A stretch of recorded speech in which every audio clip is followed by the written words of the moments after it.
So, Brother Woodward, how are you today? Very well, Brother Jenkins. Good. How are you? Please share with the brothers what's been going on since your term ended as our 23rd Southern Regional Vice President. Thank you, Brother Jenkins. And before I do that, let me thank the Brothers of Gamma Psi Chapter for hosting us here on this great campus we call Sacred Ground, St. Augustine. All right, no problem. So much. It's an honor to be here with you.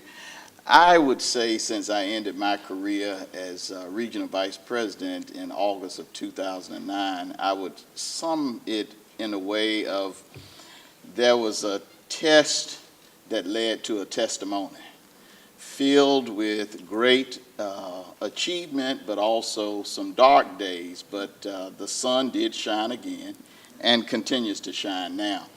After I left as Regional Vice President of our great fraternity, I embarked on an academic sojourn to work towards my PhD at North Carolina A&T State University in the College of Education, and pleased to report that we completed that last December. Congratulations. Thank you. It was a wonderful journey, and it helped me to bring together some of my vast experience in politics and other activities, and my research focus was looking at political leadership, and we completed that.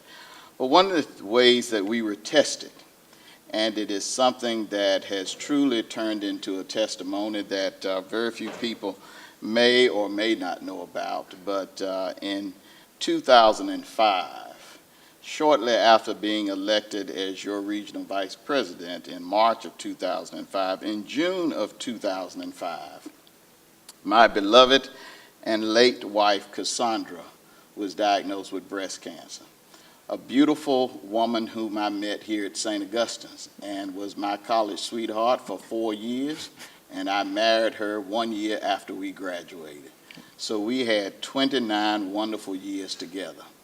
A lady of Alpha Kappa Alpha, so she wore her 20 pearls proudly, and I followed them everywhere they went. But in 2005, Cassandra was diagnosed with breast cancer. When we learned that she had breast cancer, I was to be installed as the regional vice president that August.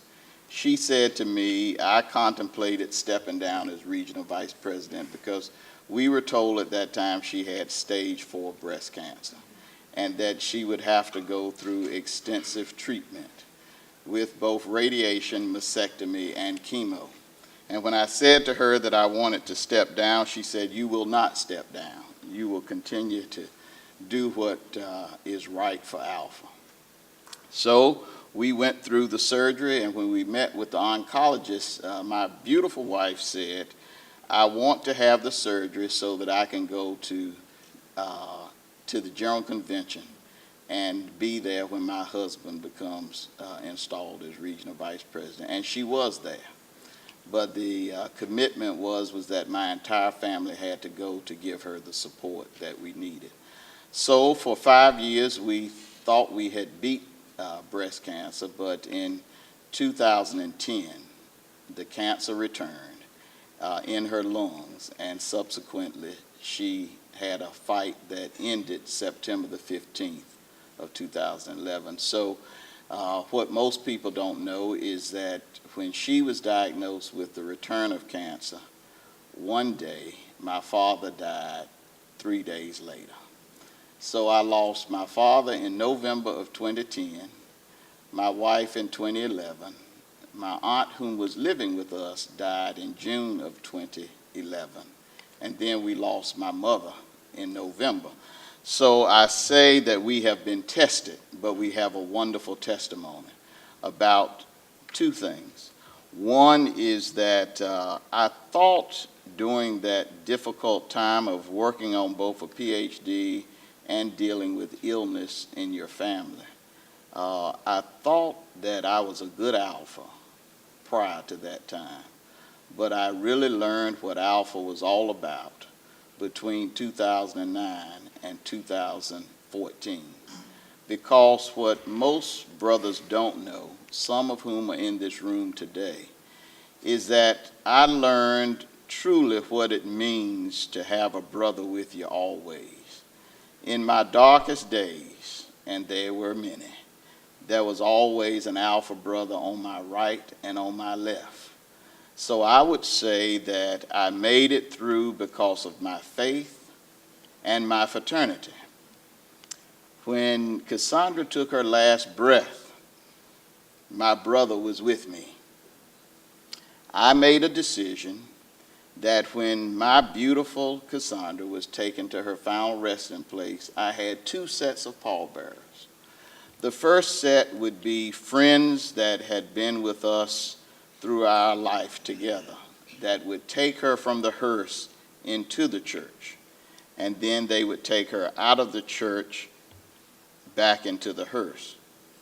But when we arrived at Mount Hope Cemetery, which is the oldest African American cemetery in Raleigh, where all wards are buried, and that's where I shall go, is that only the men of Alpha could carry my beautiful Cassandra to her final resting place. So there were 6 Alphas who took my beautiful lady to her final resting place. So those years were difficult, but we made it because Alpha was there. There were many late nights that when vodka was looking good and Ciroc was at my hand, and we went through a great state of depression, which some brothers knew. I would get calls from brothers to just talk me through it. And those brothers know who they are. And I am forever grateful because that's what Alpha is. It is a brotherhood that is built on the legacy of looking after each other. And if my brother is in need, there's there. And the final story I'll tell you is when Cassandra passed away, my father-in-law, who is a man of very few words, he is fraternal as a Mason, but not as a college man. And he said to me when Cassandra passed, my beloved chapter said, on Wednesday night before the service, as the family gathers, we will entertain the family. And they came in, my brothers from Phi Lambda, and took over the house and prepared a meal for our family that gave us the strength for the day ahead. My father-in-law said to me, Everett, I've never seen anything like that before in my life. And so those last 4 years have been a challenge, but we overcame because my brothers of Alpha stuck with me. And so now I'm the better man for it. And believe it or not, now I can give a testimony to other brothers who may be going through some very difficult times. Amen. Because my brothers love me, and when I sing to him now, it has a totally different meaning. All right. Can we get a round of applause for that? That was very inspirational. One thing I forgot to add to that, though, is throughout those 4 years, I never, ever stopped being active in Alpha Phi Alpha. And it was those days going to chapter meetings. And also when past General President asked me to lead a campaign on First of All We Vote, I was at the hospital 1 minute taking a conference call, but I knew we had to do the work of Alpha, and my pretty AKA wanted that done because we are the first family and always shall be. All right. All right, so we're going to begin with the questions, all right? Why should brothers elect you as our next general president? And what makes you stand out against the other candidates? Well, first of all, I want to say that all of our candidates in the fraternity are very capable and competent men because they're alphas. But if I were to distinguish myself, I think clearly we have had strong leadership experiences both at the chapter, regional, and national level, both within the House of Alpha and outside of the House of Alpha. And I think that we are at a critical point in the history of the fraternity that we need a brother who brings a wealth of experience to this office of the General Presidency, that number one can be an advocate for the community, and I think without any question my record of advocacy for for our community and the American people in general speaks to itself. But then also, I think, without a doubt, the commitment and the leadership that we've given to the fraternity says that we have the skills and the commitment to the brotherhood, that we know how the governance of Alpha, and we understand that process very well. And we know that to be a national leader, you must have had experience at the national level, but also you must have a very deep and clear understanding on the governance of the fraternity. But more than anything else, you must have an unquestionable love for the fraternity, because a candidate for general president who, if blessed by the brotherhood and God to be the general president, must remain that it's not about the brother that sits in the chair. It's always about the fraternity, and the fraternity must always come first. And I think that's the foundation of who we have been since we were initiated into this fraternity on November 21st, 1985. And this year will mark my 30th active membership in this great fraternity.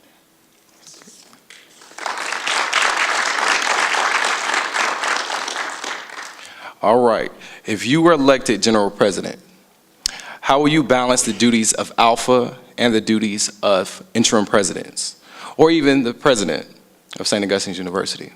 Well, I have thought long and hard about that, and I am so pleased to let the brotherhood know that prior to accepting this position, when the offer was presented to me by the chairman of the board on behalf of the Board of Trustees, I said to the chairman of the board, there are two things that I would like to have a commitment from the board on. One was that I would be a candidate for the 35th General President of Alpha Phi Alpha Fraternity, and also that I could keep my seat on the Democratic National Committee, and I'll tell you why. I made a commitment to the President of the United States that I would stay on the Democratic National Committee as long as he was in office, and I am planning to fulfill that commitment, and the board supported that. But also, I shared with the board that I had all the intentions, if certified, to be a candidate for 35th General President. So without any question, I have the support of my Board of Trustees, which is, if you understand the governance of higher education, the first thing you must have is the full support of your Board of Trustees, and I have unquestionable support of our Board of Trustees, and they see that the positions complement each other. I think that's the foundation. But how I will manage, it's how I've managed my career over the years. I am a very organized and very well rooted in leadership, so I can balance both my schedule as the president of this great university, but also as the general president. And I think the foundation is that we have to remind ourselves the general president is always available to the brotherhood, but he's available at a level that is at the policy level to work with the national board, which we've had the pleasure to serve on that board. But it is the executive director and the corporate headquarters staff that run the day-to-day operations of the fraternity. But the general president is available to be at the corporate headquarters when needed, and also periodically for the governance and the running of the fraternity. So I feel very confident about my ability, my skills to be both the general president and the president of St. Augustine's, if appointed by the board in the permanent position. And then I think it's also important to note that history gives us a frame of reference in the House of Alpha, that past general presidents who have been presidents of a university have been extremely successful, one of whom I had a close relationship with, and that was Brother Lionel Newsom, who was president of Barber Scotia and also general president of this fraternity. So there is a precedent that has been set, and I think that it speaks to the quality of this house that you would have a general president who also is president of a university with such historical significance as St. Augustine. All right. What is the initial and most prominent issue that you will tackle if you are elected as general president of our beloved fraternity? I think the first is the role of advocacy. With all the conditions that are confronting our community now, there is no doubt in my mind that Alpha Phi Alpha has historically been the leading organization in this country for producing African American leaders and African American intellectuals to deal with the plight and the direction of our community. And I believe that with all that we have seen, especially with high school dropout rates, just the general decline of the condition of African American males in this country, that Alpha Phi Alpha fraternity, in partnership with other organizations, must become and remain the preeminent organization of fraternity men who are dedicated to the upward mobility of our community. And I think, without a doubt, that is the role of the General President to help with our World Policy Council, with our public policy agenda, lobbying Congress, lobbying our local and state government. So many of our brothers, we are pleased that have Capitol Hill and go to the state capitol. But I think based on what we have seen in this country now, we are needed as a fraternity more than ever before. So advocacy would be my primary objective, along with other such things as the governance of the fraternity and other key issues that we have to deal with. All right, that's very true, Brother Ward. What is your vision for keeping the fraternity's mission relevant in the 21st century? Well, I think it's clearly focused on advocacy. I think we've got to join partnerships with organizations like the National Urban League, the NAACP, both of whom are led by alpha men, the Congressional Black Caucus and others. But more importantly, what I'm more passionate about than anything else, and it is the root of why I'm running, is that any people that are to survive must be in the business of grooming the next generation of leaders. And Alpha Phi Alpha fraternity, an organization of leaders, must focus its attention on who will we pass the mantle to, who that baton of leadership will be passed to. So I am very committed to seeing the fraternity. We've done a yeoman's job, second to no organization, regarding our external activities with regard to helping mentor young men. Thousands of dollars we give out each year in scholarships. Our public service component of Alpha is second to none. But I believe that under this administration, if elected, we've got to also look inward and begin to focus on the next generation, and that we are certain that we are focusing our time on training that next vanguard of African American leaders who will lead not only in the United States but abroad. Because I'm so pleased, for example, Tristan Allen, Brother Tristan Allen, who served as Assistant Regional Vice President during my tenure as Regional Vice President, is now with the State Department on an assignment in China. But I would suggest, and I'm sure he would affirm, that his training for leadership happened in the House of Alpha. We have brothers in South Africa, Gerald Sherman, a graduate of St. Augustine's and a graduate of the Gamma Psi chapter, now presiding over business interest in South Africa. Brother T. Nelson Williams, a graduate of St. Augustine's, a graduate of Gamma Psi chapter, now part of the administration in Liberia. So we've got to be committed to that next generation of leaders that will come from the House of Alpha and take their rightful place in positions of leadership. It's not enough for us to continue to talk about Dr. King and all of his great achievement, but the question becomes, and the question of the hour, are we grooming the next generation of kings now?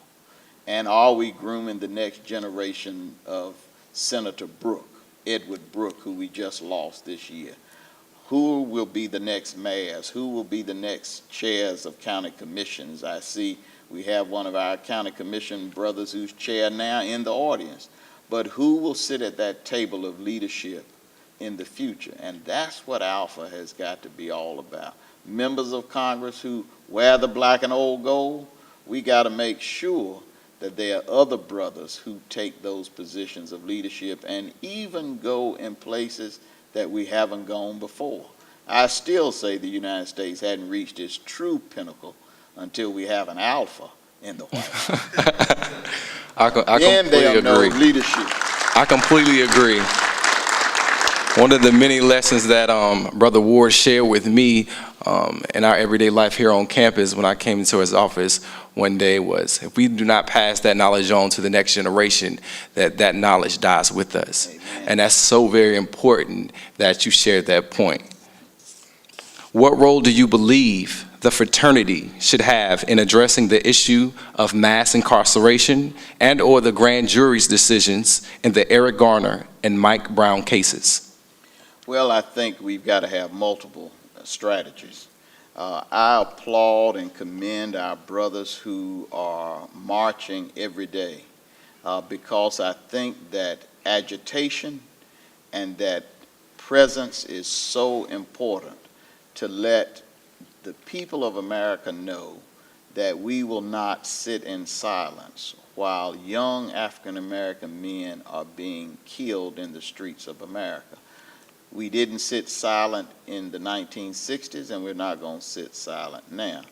But I think we've got to take a page out of Alpha history, and that is that we also have a legal strategy, and we employ some of the great legal minds in Alpha, and that we also fight in the legal arena to deal with some of these issues, but also that we continue to keep the plight moving forward with protest and public discourse. But I think it's important, especially when we talk about Dr. King on this great weekend, which we should talk about in 365 days out of the year. But his nonviolent strategy, I think, is very important. But one thing you will remember about Dr. King that is not often commercialized in American society now is that he was a strategist and an intellectual. And I think that Alpha Phi Alpha must lead the charge that we become the strategist to deal with this mass incarceration. Because if you and I are charged with the same crime as other demographics in this country, we have the same profile, but someone else gets a different sentence than you and I, then we've got to put the spotlight on that injustice and that inconsistency and that total unequal distribution of justice. And we cannot do that. That's why it's so important that we train the next Charles Hamilton Houston to take the fight to the courtroom. But then those of us who are not prepared to go to court, we need to go to the streets and do other kinds of things. And that's why we're so proud of what our brothers are doing all across the country. But we certainly can never sit in silence. Definitely. What specific measures would you take to enhance the Alpha brand, and how would you defend the relevance of Black Greek letter organizations? Well, I think the first thing is as Alphas and then as other members of the Divine Nine is we have to define our own reality.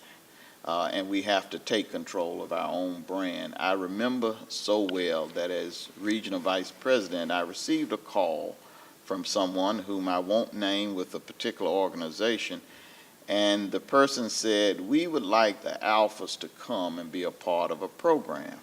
And I said, well, please tell me what the program is all about. And they went through a great description in detail.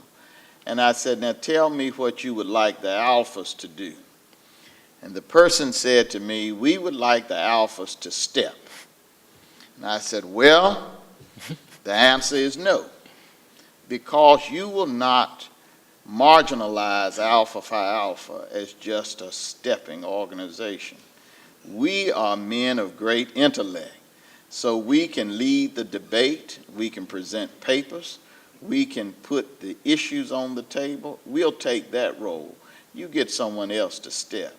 We cannot become the 21st century minstrel entertainment for American society.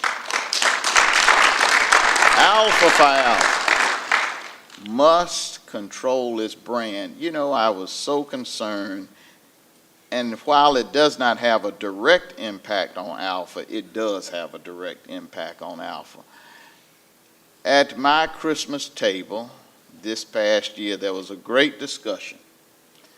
I have a first cousin who is a Delta and a sister and a niece who are AKAs. And in the course of our conversation, they informed me of a show, a reality show called Sorority. Sorority Sisters. Sorority Sisters. If we allow American society to degrade the Divine Nine in any way, we are allowing ourselves to participate in our own assassination. We cannot allow others to say who we are. We are fraternity men of great stature and great achievement. Somewhere, I remember, on the seal of Alpha, it says knowledge and achievement. It doesn't say anything about stepping. It says knowledge and achievement. So we've got to work and train ourselves and be very cognizant of the fact that we must control the profile of Alpha Phi Alpha fraternity. We are not other people, and we are not going to change who we are. Someone told me that there's a way an Alpha walks, and there's a way an Alpha talks. And I don't apologize to anyone, because in the house of Alpha, it is the order of the day to be brilliant, and we don't apologize for that, and that's the brand of Alpha Phi Alpha fraternity. All right. I think that's so very important, because the new show, Sorority Sisters, that's out, has become the main topic of a lot of discussion in the undergrad, with the undergrad brothers. So, But it also should become a topic with alumni brothers. it definitely should. And alumni and graduate sororities too, because if you mischaracterize one, it's sororities this season. Next season it can be fraternities. So you got to kill the snake and cut his head off, because if you don't cut his head off, he's going to come back and bite you again.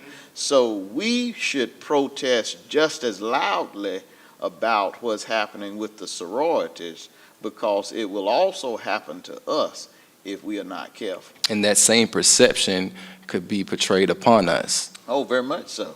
Very much so. All right. How do you plan to improve communications and transparency between the national organization and local chapters and/or brothers? Well, I think like any organization, communications is a process that must be consistent. And open door communications is something, you know, social media is something now that is used very frequently. We continue to use print media and others to communicate to the brotherhood. But I would suggest that we have to be extremely careful when it comes to social media, because the culture of a fraternity, and particularly Alpha Phi Alpha, is that we are a secret organization. And because we are a secret society, we have to be very careful how we use social media and others to communicate functions and activities of the fraternity. But I think one of the first things we have to do is make certain that we are keeping communications open between all levels of the brotherhood, college and alumni. I think our infrastructure that we have now supports that, but I think we can enhance that by giving even more communications and providing more information on a regular basis.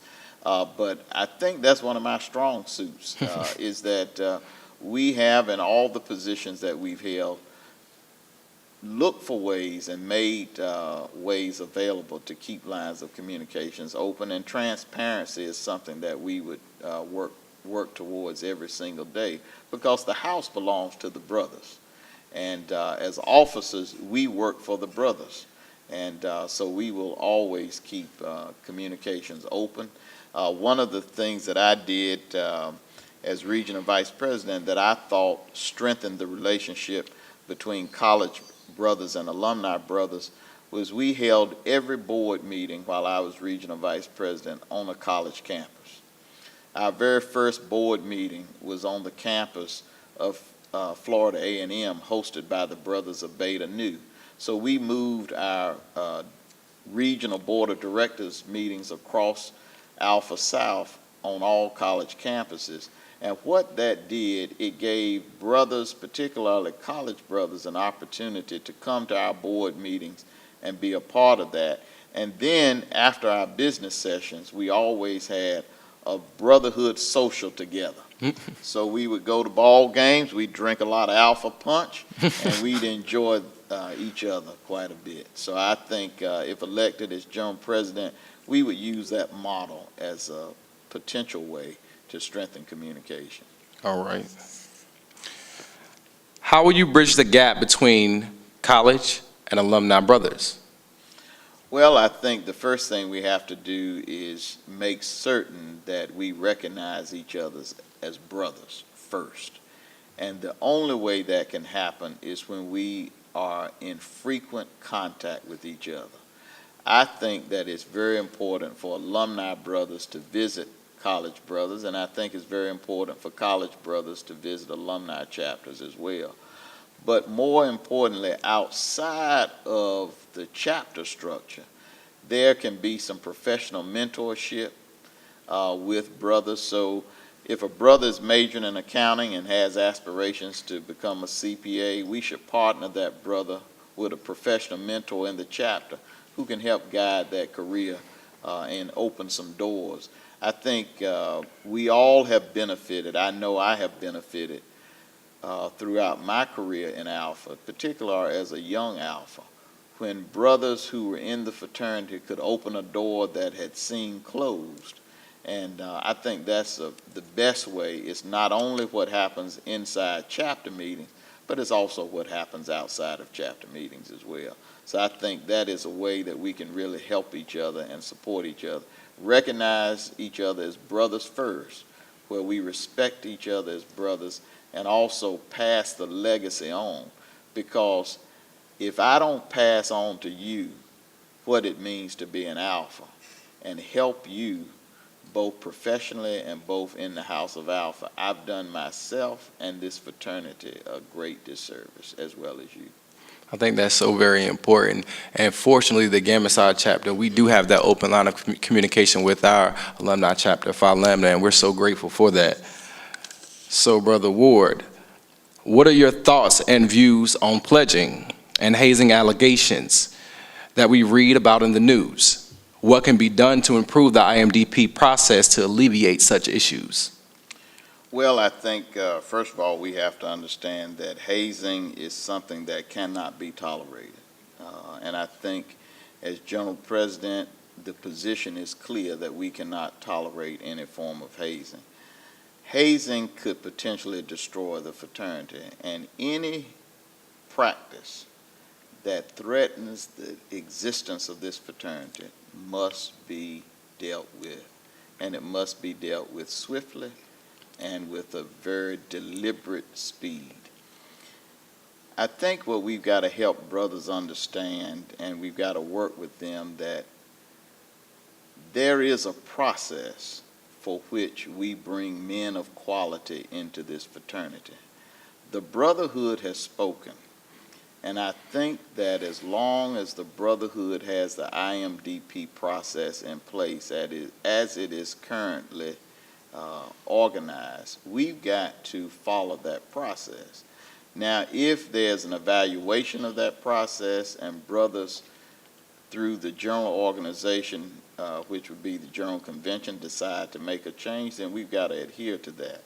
But what I caution us with is when we have brothers who go outside of the process and make the decision in isolation that they are going to bring candidates into this fraternity outside of the process, we have to help them understand, and I believe this with all of my heart, there's no Alpha that's bigger than the Alpha. And that if that brother or brothers jeopardize this fraternity, then we have to deal with them and let them understand that if it becomes a choice, the choice is clear. If it comes down to your deliberate intention to violate the Constitution of this fraternity, then you will be left outside of the house, but the house will continue to stand. The house must stand. And anybody who threatens the house must be dealt with. And I can say that having served as a regional vice president and having had to make those tough decisions, but when I would sign the document, I would think of the jewels and I would think of all the countless alphas. And I made a decision to myself that not on my watch. I will not forfeit the legacy on my watch or anybody else's watch. Alpha must live on. I know we've got some issues that have been posted recently in publications, but that's being dealt with by our legal counsel, and we've got to entrust our attorneys to do what they need to do to protect the house. Definitely. All right. How do you envision our great fraternity continuing to lead social change? Well, I think, again, we've got to be in the forefront, to be advocates for the issues that are confronting our community. I think we've got to use our public policy, and I think the World Policy Council is doing a great job, but I think we've got to take those printed documents and put them in action. Definitely. And it's great to have a public policy statement, but then you got to take that public policy statement and put it into a form of action. So I would like to see us have an organized strategy nationally that Alpha Phi Alpha would be at the forefront of issues. We should be on Capitol Hill at the appropriate time, lobbying for or against issues that we believe are in the best interest of our community. For example, decisions that are being made in the U.S. Department of Education and where we are funding programs that we know are disproportionately impacting African American males, then we need to deal with those issues. If there's a school system that we see has a high dropout rate of African American males, then the men of Alpha Phi Alpha fraternity in those respective communities must be in the forefront of dealing with those issues. And also, if we know that there's a high disproportionate number of African American males being suspended as compared to other demographics in a school system, then Alpha Phi Alpha needs to be at the forefront. And we should not sit in silence and hear these issues and not be at a city council meeting or a school board meeting giving voice to these issues. Alpha Phi Alpha fraternity has always been the voice for the people, and I think we've got to continue that legacy. Definitely. Okay, thanks, Brother Ward, for those answers. Now it's that part of the night where the Brothers of Alpha do the Q&A, but we ask that you please limit the questions to only one per brother. So this time we'll ask any brothers that have any questions for Brother Ward directly, if you would come up to the mic.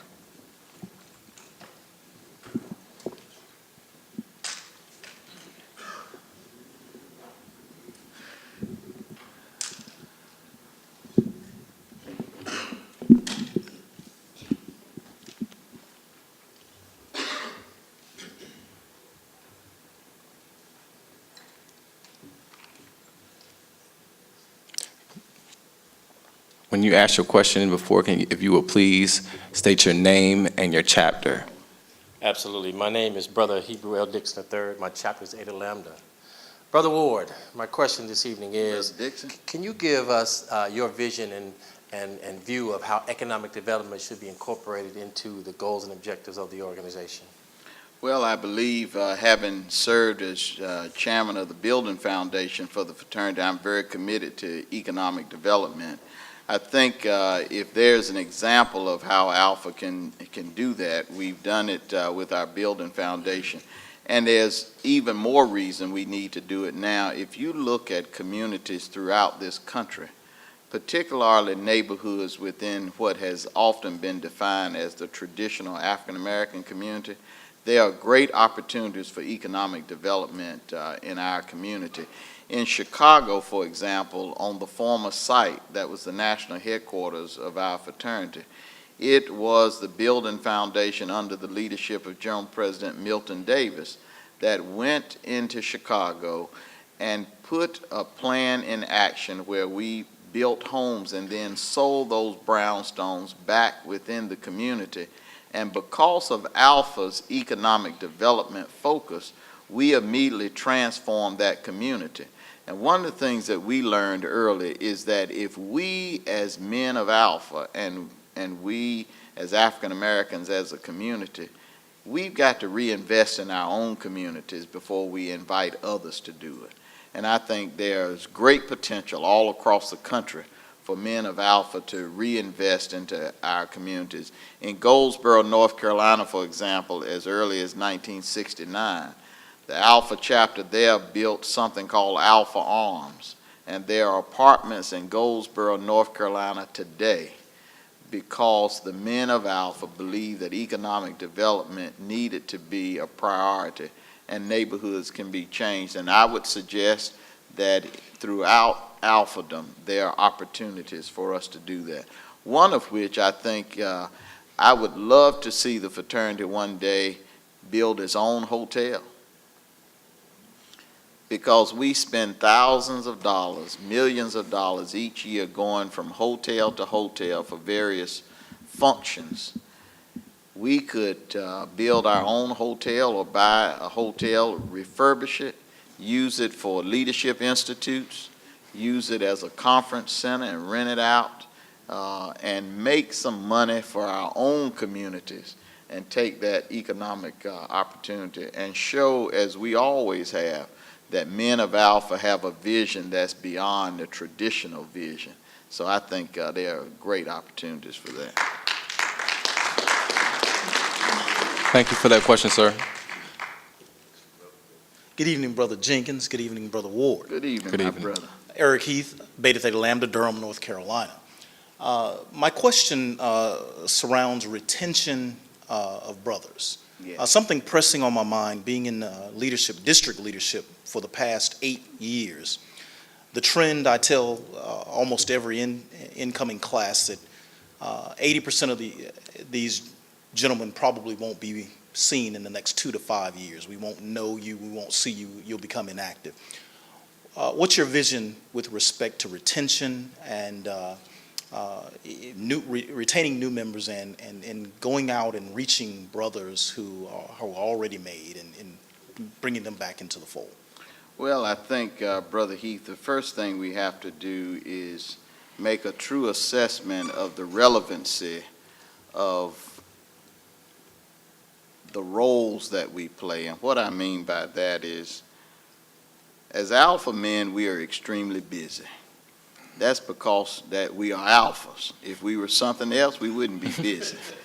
But Alpha men are extremely busy men because we are men of great accomplishment. And men who are of great achievement and accomplishment, time is very valuable. And I would say the first thing we have to do is understand retention doesn't begin after graduation from undergraduate. It begins during the undergraduate experience. Definitely. So we have to help brothers understand that Alpha is a lifetime experience. And also that you can select your level of involvement. My level of involvement and your level of involvement are completely different. But I think you have to present a fraternal program that says, brother, you can be involved at this level, you can be involved at this level or this level. But you have the ability to select the level of involvement that you would like to have. And then also I think we have to be so astute to our individual brothers that we understand where their talents and resources are best utilized. All of us are not meant to be mentors to young men. Some of us have very different interests. You may be a great mentor, but I may be the brother that's interested in working on economic development, or I may be that brother that's interested in working on public policy. But I think what we've got to do is help brothers understand that there are places for public service in Alpha for all of us, but even more important than that, I think what we've also got to remember that we are a fraternity, first of all, and that we want to have some fun. And there's nothing wrong with having fun in the fraternity. That's why we all join. So it's okay to say, brothers, we're going to meet at the fraternity house and we're going to fellowship and we're going to enjoy each other. We want to take our families out together, our children will grow up together and get to know each other. Our wives can enjoy each other and we can have a good time. As Alpha brothers, let's go out to the ball game. Let's play a round of golf. Let's enjoy each other. And I think sometimes we get so caught up in trying to mentor somebody or deal with the external issues, we forget that sometimes a brother needs some attention too. And we need to support each other because I contend, and I hope you would agree, there are very few places you can go and we can celebrate each other. And sometimes as a black man in America, you got to have a place that you can go, and the fraternity is that place that we can celebrate each other. I can celebrate the fact that Brother McDougal is a successful dentist and he can come to the frat house and we can be with each other and we can celebrate each other. And my brother can know that I've got his back and I know he's got my back. That's what fraternity is all about. And we can play a round of golf together, and as long as he lets me win, we can stay friends a long time. But that's what fraternity is all about. I see Brother Pickney here. I think sometimes we get away from the true essence of fraternity. Brother Pickney and I worked together for many years. And there were days that he and I would go to lunch and we'd strategize on how we could open doors for people who looked like us. I could say things to Brother Pickney about my own professional plight, and I knew it wouldn't go any further than Brother Pickney. He could give me feedback. Brother Norman could give me feedback. We could talk to each other. That's what a fraternity is all about. And I think if we can capture and hold on to the essence of what a fraternity is all about, brothers will be here. But if you tell me that the only time you need me is to write a check and mentor someone, well, if I don't want to mentor anybody and I don't want to give you a check, I'm going to be inactive. But if you tell me that the brothers are going to gather to watch the playoffs this week, next week, you might ask me for a check towards a scholarship. I'll write you that check. The next week, you may tell me we're going to take the wives out for a nice dinner and enjoy each other. I'll participate in that. But if you tell me the only thing you need from me is my check, then you've lost what brotherhood is all about, because it's not just a check. I want you to be concerned about who I am as a brother, because one thing I know for a fact, the reason I'm so glad that I'm an Alpha is that no matter what the situation is in society, I know that every fourth Saturday of the month, just like the sun rising every day, I can go to the house of Alpha and sit in my chapter meeting, and no matter what the issue is within that house, we can take care of it. And that's something you can't get nowhere else. Because when I walk in there, my brothers, we celebrate each other. And at the end of the meeting, we're going to sing that hymn that only we can sing. And after that, I'm recharged and I can go back out into society and fight a little while longer until the next fourth Saturday of the month. All right, thank you for that question, sir.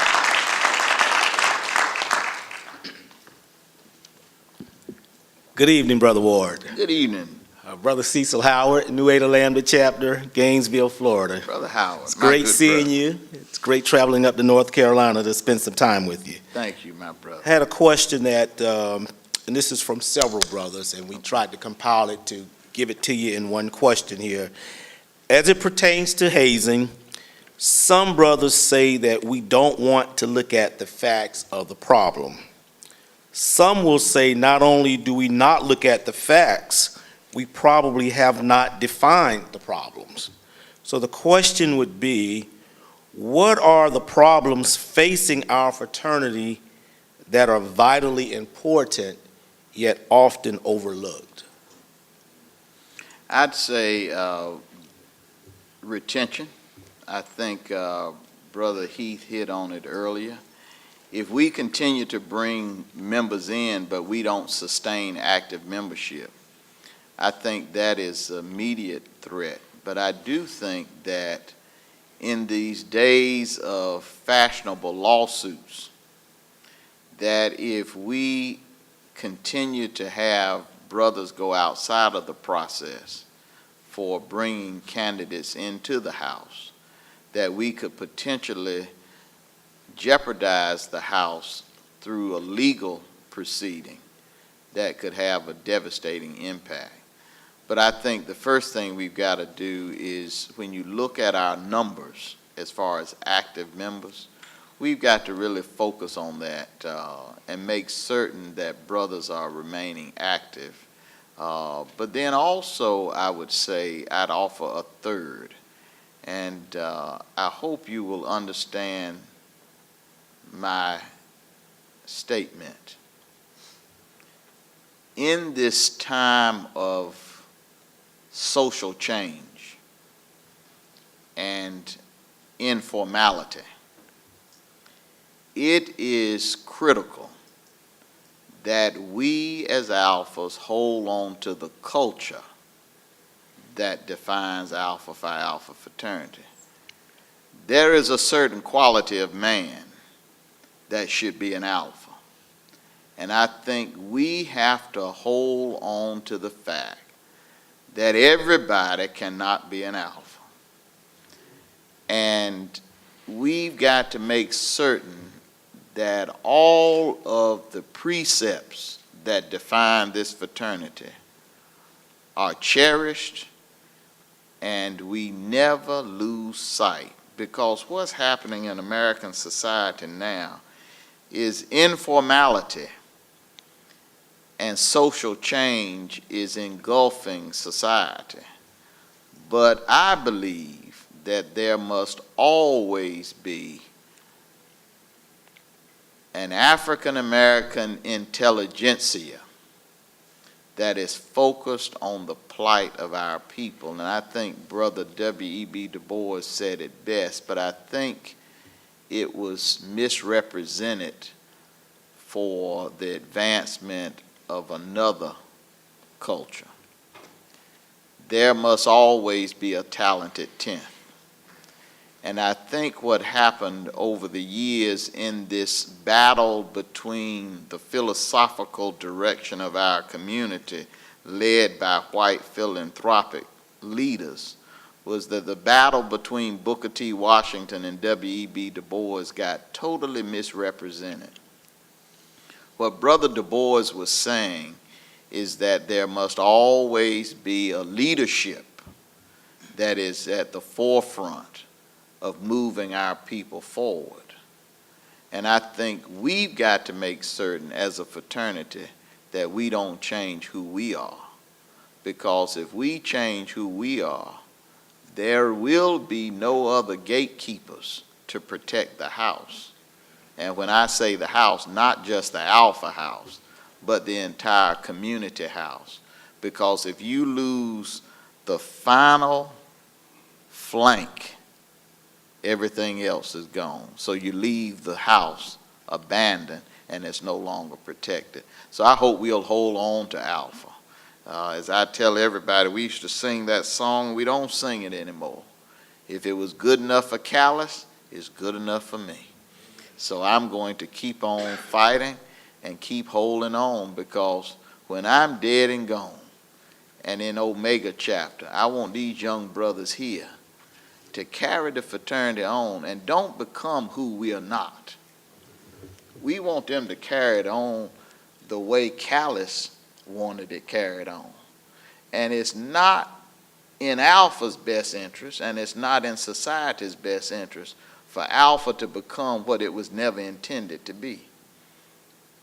The map is crystal clear, and the direction where we need to go is crystal clear, and we don't need to change who Alpha is. All right. Got time for one more? We got time for another one. Brother Carl Pickney, Beta Theta Lambda chapter. Brother Ward, in this, And our district director now, we can't let him not just say he's a member. Let's give him a round of applause now. thank you. That's our district director. That's my district director. One of the challenges that I think we're confronted with, Brother Ward, and I want to get your take on it. In the world of social media and the way it is being utilized, it is truly open expression that is truly the mode of operation. So people get an opportunity to express themselves utilizing social media. What is your view as it relates to how we protect and adhere to confidentiality while at the same time we use social media for free speech? My opinion on that is so clear. First, I think, again, a part of that culture that defines us as a brotherhood is that there are certain conversations that can only be held in the house.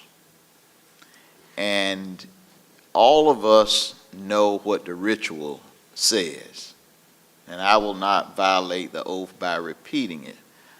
But there's something that we will all remember that said, once you're in the house, you can talk all you want to. But there's a certain knock you have to know to get in the house. There's a certain handshake that you have to have in order to get in the house. Well, if you're on social media talking about Alpha Phi Alpha, I can't check your handshake.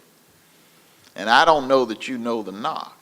And I think what we've got to remember is that there are only certain conversations that need to be reserved within the house.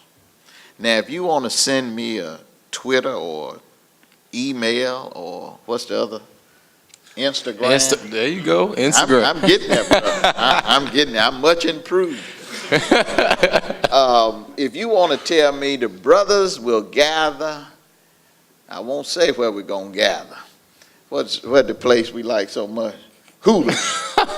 If we say the brothers are going to gather this afternoon at 6 o'clock for some wings at a certain place, you need to be there at 6:06. That's all right. I accept that. But if you use social media and we're in chapter meeting and we're discussing issues that is reserved only for the chosen, and you're sitting in a chapter meeting tweeting what we're talking about in the House of Alpha, that is a violation to the oath of Alpha. And I believe that a brother who does that should be penalized and ostracized because he has violated an oath that we all took. It's the same oath that is 100+ years old. And I'm going to stand by that oath. But if I have to hear that a brother, and it's most disturbing, alphas address each other in a certain way because we're intellectuals. But if you're on a social media and you are publicly debating and arguing with a brother and using profanity to address that brother and deal with issues that should be reserved for the House of Alpha, I take strong exception with that.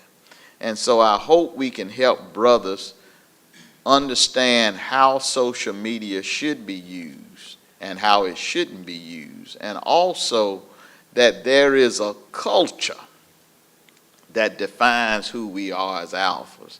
And so if I really want to know what's happening in the house of alpha, the jewels laid out the process. The structure is there. If I want to know what's happening with Alpha Phi Alpha fraternity, then I go to my chapter meeting and I can learn anything I want. Now, if I got issues with the fraternity, then you come to a district conference, a regional convention, you come to a general convention. Any brother who has been duly initiated and who has paid his dues can come into the house of Alpha at any level and ask the presiding brother for an opportunity to express himself. That is the way alphas do business. I don't think we need to change that, because if you have something to say, come in the house and say it. I'm not going to debate with you outside of the house of Alpha, and I would encourage all brothers to do that. But I do think that a brother who violates that, there should be great penalty for it.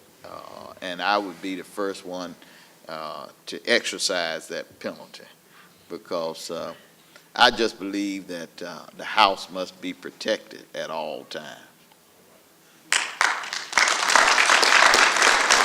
I have one question for you myself, brother, Yeah. Brother Ward.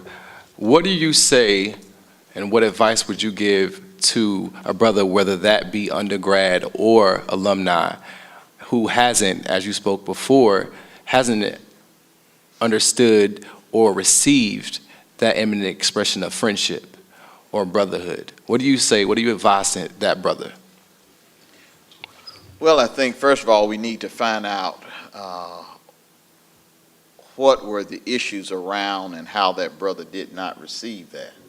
I'd like to know the conditions under which he felt that he did not feel that he was treated like a brother. And then I think we need to correct that. I think too often when a brother feels that he has not been treated fairly or treated like a brother, we let that go unanswered. And that brother will, for some reason, either leave the house and have ill feelings towards the house. And then I've seen too often that he will blame the whole chapter for what one brother may have done, and the other 99.9% of the chapter doesn't even know that the situation happened. But I think the first thing we have to do is respect each brother and treat each brother like a brother. Now, it also may mean that we need to help brothers understand what brotherly interaction means, because they may not know. But a part of the intake process and just the way we interact with each other, I've seen, and this disturbs me, I can pass someone and they can have A Phi A on their tag and we won't even acknowledge each other. I'm crazy enough that when I see anybody with those 3 letters, I stop them on the site. My brother, I want to challenge you up, because we have to, as each individual brother, extend the arm of brotherhood to one another. And that's the first thing we have. If a brother walks in the room, or, I've been in the store and I've seen someone with those great letters on, A Phi A. I want to know who you are, because you got on my letters. Now, if you had on some other folks' letters, I'd pass you by. But you got on my letters. So I want to know who are you and whose are you? And so I walk up to the brother and give him the appropriate challenge. And if he affirms with the proper response that he's a brother, then I open dialogue with him. Brother, where you from?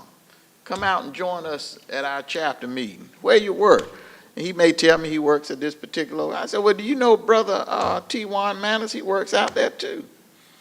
Because if we don't treat each other brotherly, then what's the point of this whole thing we call fraternity anyway?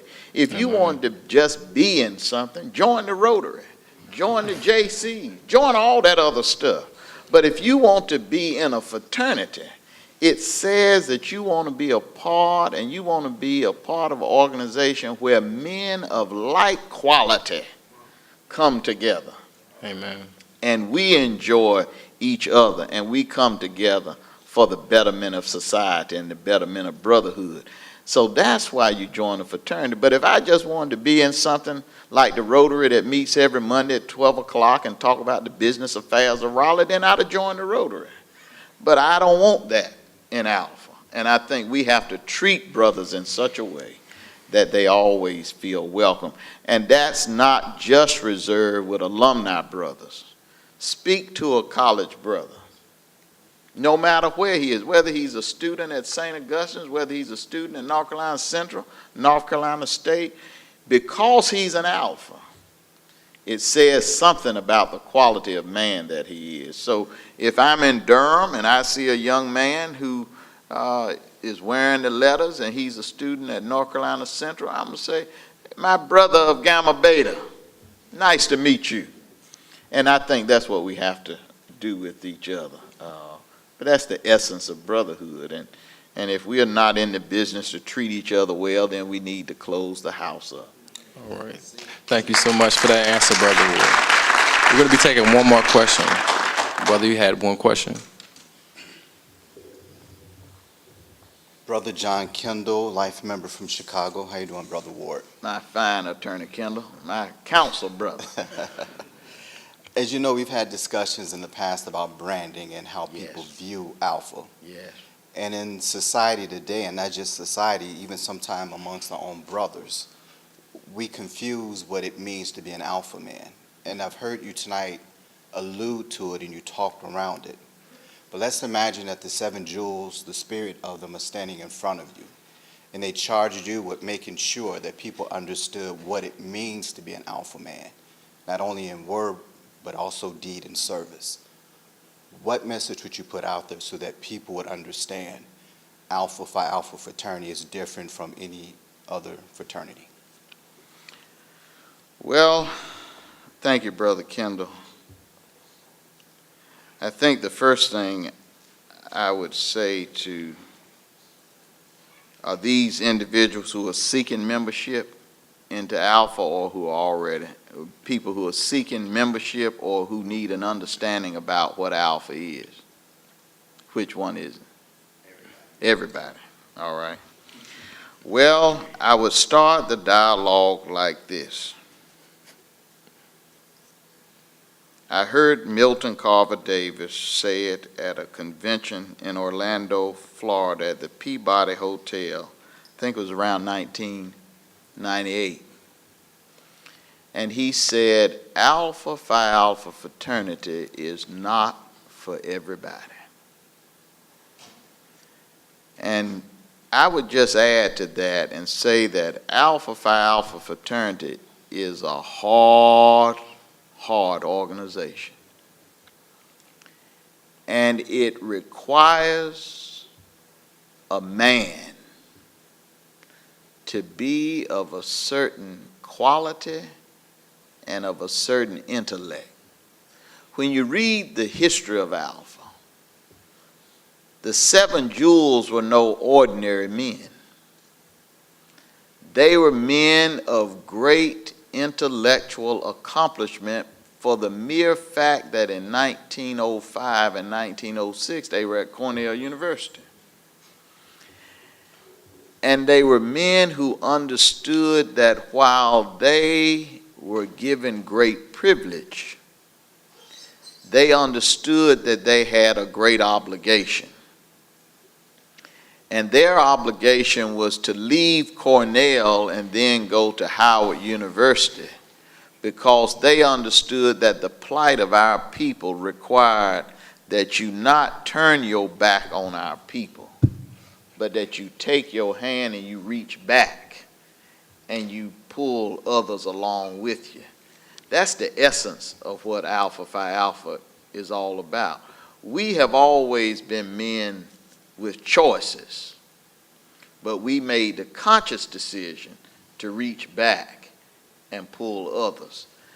when you reach back like that, that means you got to be extra strong and you got to be of an extra quality, because you're moving yourself forward while simultaneously pulling others along. That's a hard lift for any man, but it's certainly a hard lift for an average man. So alphas have been and are historically extra exceptional men, because as they climb, they pull. And we know that there's a part of our ritual that made us understand that even further, without me elaborating, that we have to always move onward and upward.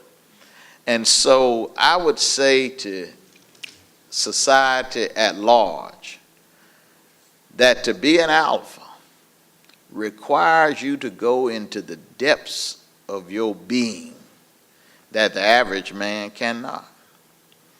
Because you've not only got to be concerned about the upward mobility of your own families.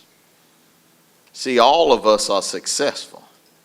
We can very easily choose to have a very narrow focus on our own families. These brothers sitting on the front row, their families are going to make it because they've done the hard task and completed the hard task to carry the badge of success.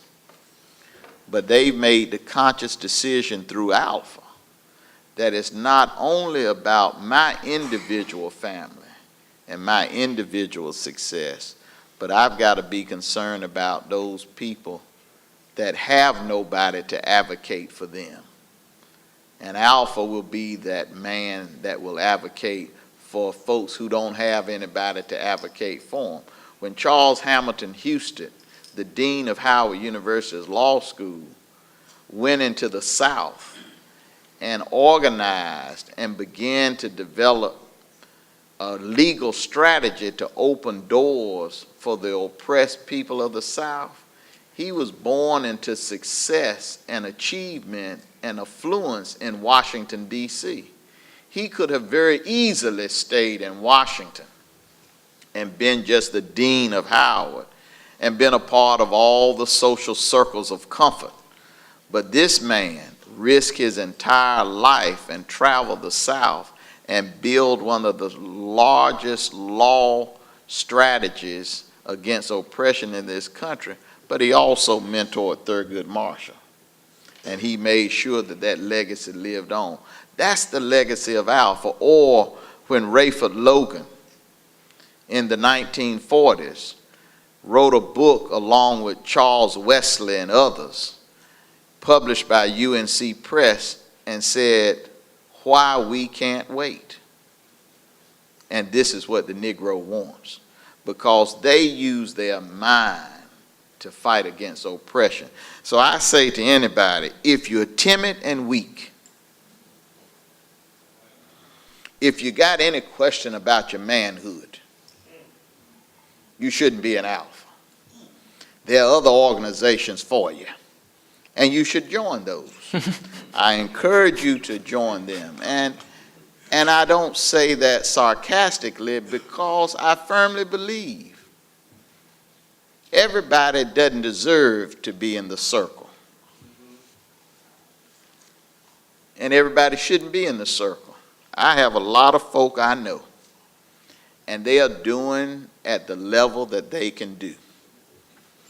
And they should do that. But when we sing the hymn, and I often look around that circle, I'm pleased at what I see, because every man standing there deserves to be in that circle. But he's strong in who he is, he's confident, he's accomplished, and he's got a commitment to the service of others. And I think that's what Alpha Phi Alpha is all about. So that's the brand that I would tell anybody. So I'd say if you want to be an alpha, you better think long and hard. But we're going to take the vote, and we're going to make the assessment. And if we don't find you worthy, we're going to tell you to join something else. Join the Rotary, join the JC, and join some other organizations, but don't come to this house, because it's not for you. We have always been, and we're not saying it in a way that's derogatory, but we have always been an organization of great achievement and great knowledge. And we are rightfully above all others. Thank you, Brother Ward. And thank you very much for all the brothers who extended their questions on the night. And we'll post this town hall on Brother Ward's website, where you can see all the questions and answers from tonight. But before you share your closing remarks, Brother Ward, we'd like to invite Brother Wallington for some additional information about what you can do to help out Brother Ward in his campaign for General President. All right, I think it's Brother Ballard. I'm sorry, Brother Ballard. Can we give him a Brother Charles round of Ballard. applause?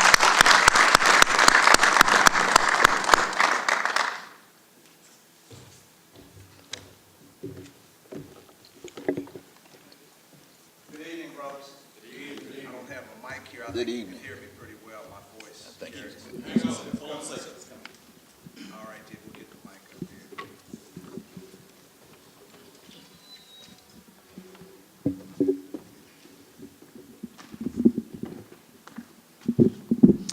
All right. For those of you that may not know it, I'm Brother Ward's campaign manager.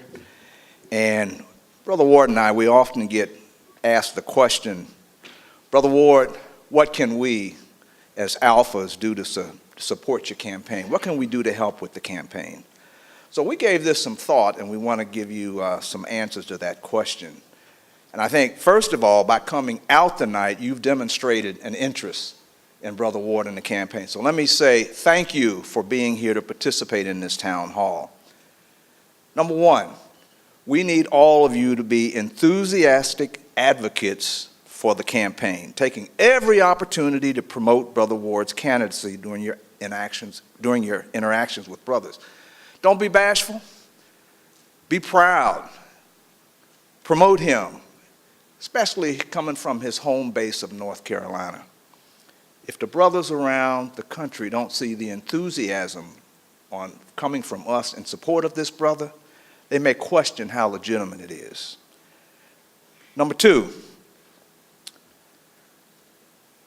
gain support from your chapter and seek to serve as a General Convention delegate. Brothers, this first round of the election will be held, as most of you know, but I'll just take a minute to share with you. It'll be held in Charlotte, August of 2015. Chapter delegates will vote on a slate of 6 candidates. Brother Ward is one of the 6. The 2 candidates receiving the highest vote will then be placed on the general ballot that will be mailed out to the brothers in April of 2016. So as you can see, it's critical that Brother Ward be one of the 2 that survived that first round.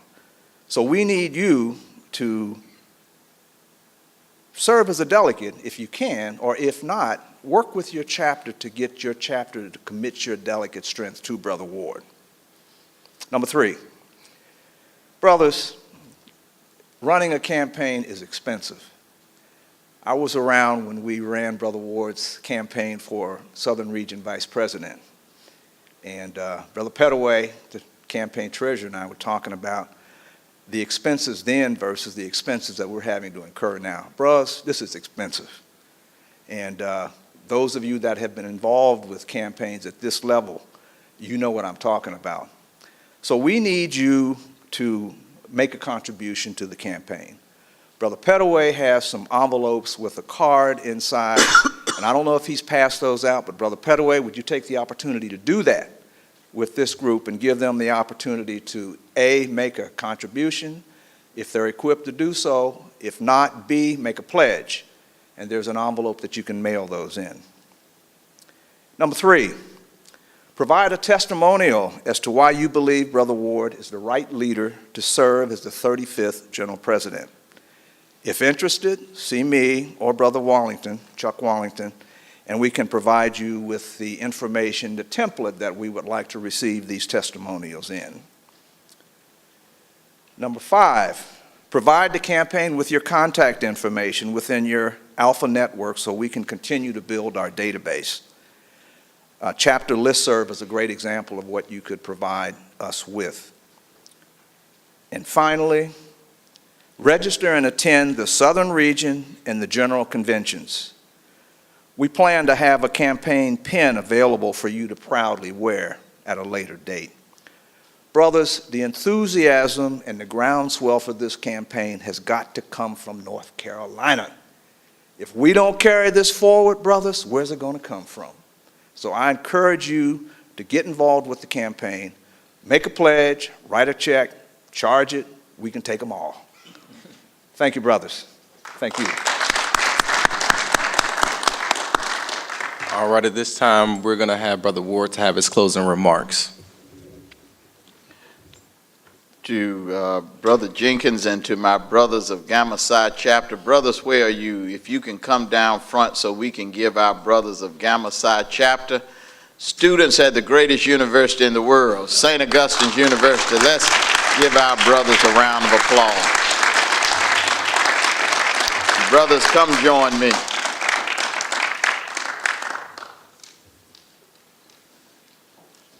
Thank you, brothers.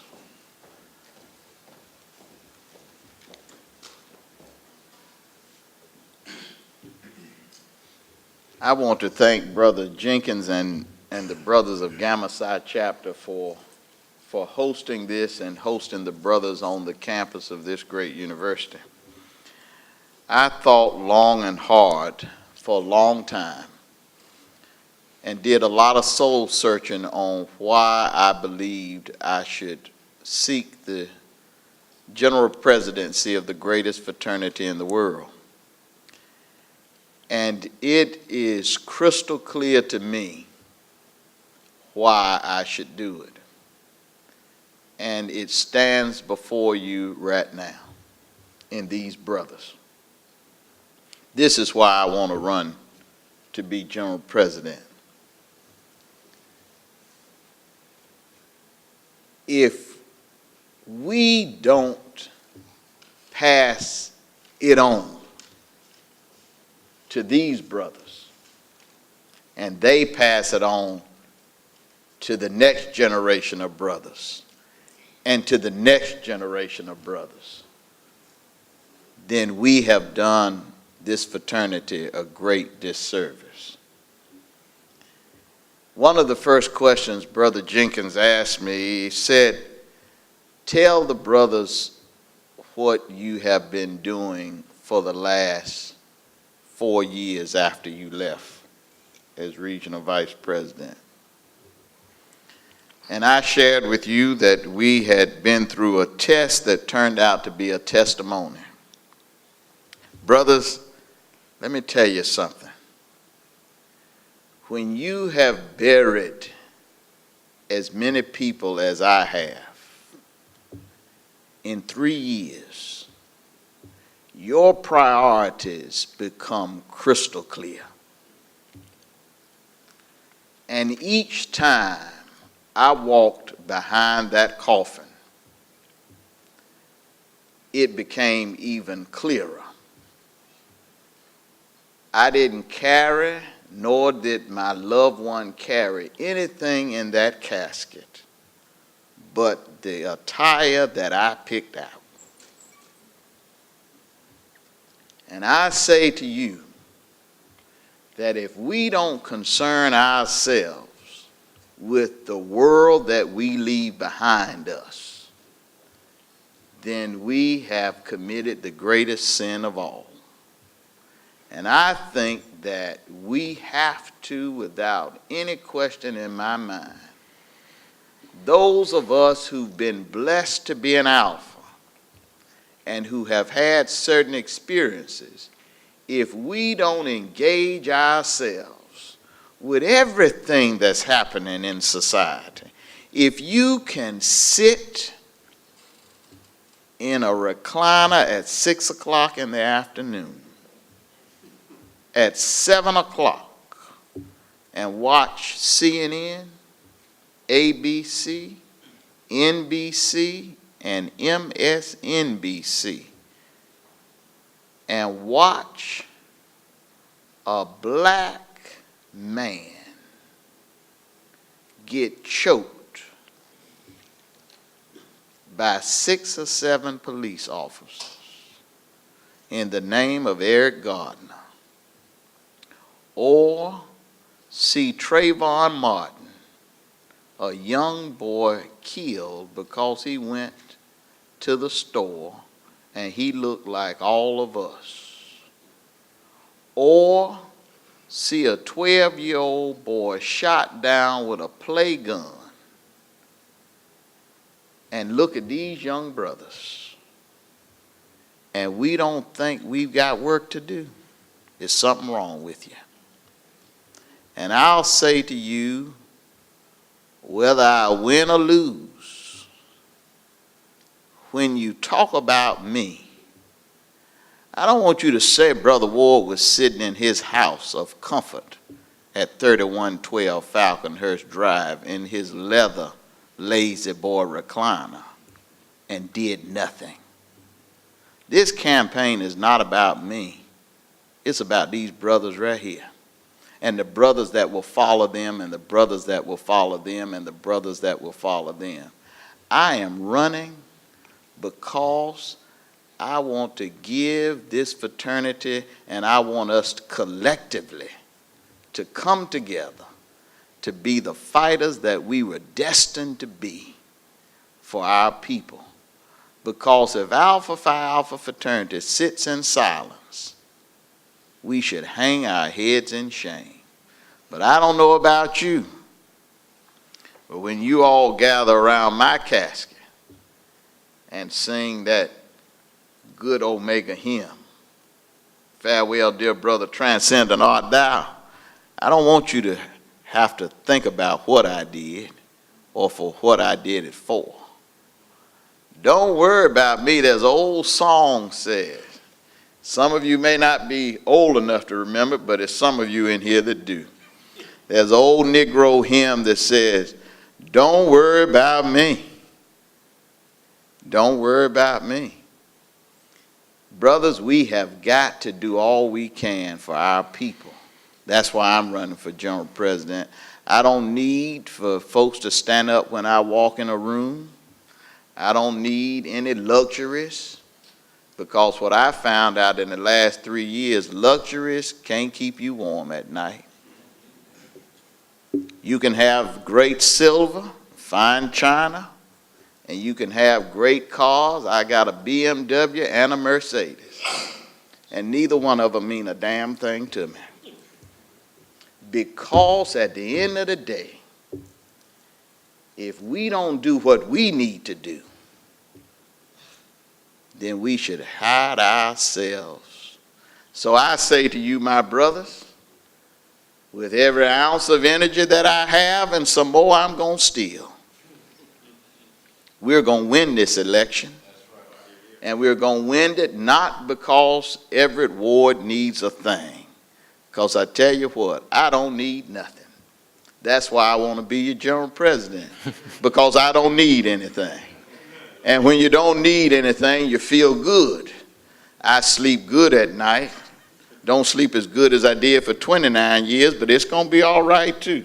Amen. But what I can tell you is that we're going to run to win. We're going to run a campaign that is clean, that's issue-oriented, and it's about these brothers and the future of Alpha Phi Alpha fraternity. So brothers, join me as we gather together to continue to make Alpha Phi Alpha, first of all, servants of all, and we shall transcend all. And never forget that there's no organization better than Alpha Phi Alpha fraternity, because we are the men of A Phi A. And before we leave, Brother Presiding President, I hope we can close with the singing of the Alpha hymn, because on this night, the C.B. Jones may be named for a former business owner, but on this night, on this day, it belongs to the house of Alpha Phi Alpha. And I think it's proper and in order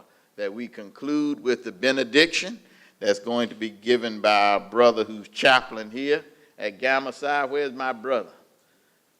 There he is. Brother, come on up and give us the benediction. And after we hear the benediction, Brother President, you are still the presiding officer because this is your house.